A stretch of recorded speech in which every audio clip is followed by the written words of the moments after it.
Today, I'll be showing you how to unlock any phone from any carrier through a simple and free method. This will work for any brand, including Samsung, iPhone, LG, Motorola, Huawei, or any other. If you happen to have a carrier app installed on your phone, unlocking it will be even easier. After following the steps in this video, you won't need an unlock code.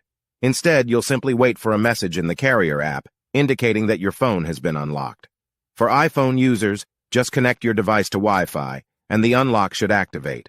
Before we begin, I'd like to mention a small disclaimer.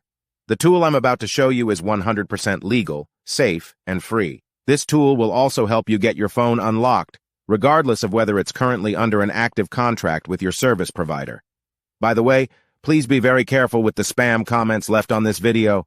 They are all from bots representing people who offer this service for a fee.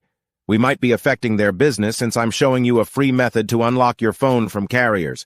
Follow my exact steps from this video, and after that, you will have a phone that will work with any SIM card from any carrier in the world.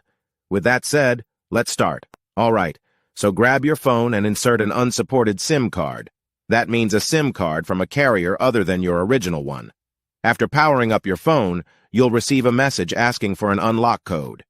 Once you enter the code, your phone will be fully unlocked and ready to use with any carrier. Here's the best part. You can unlock your phone for free on this website. Just follow the instructions here, and you'll unlock your phone for free using a simple method. Thanks so much for watching this video. See you in the next one.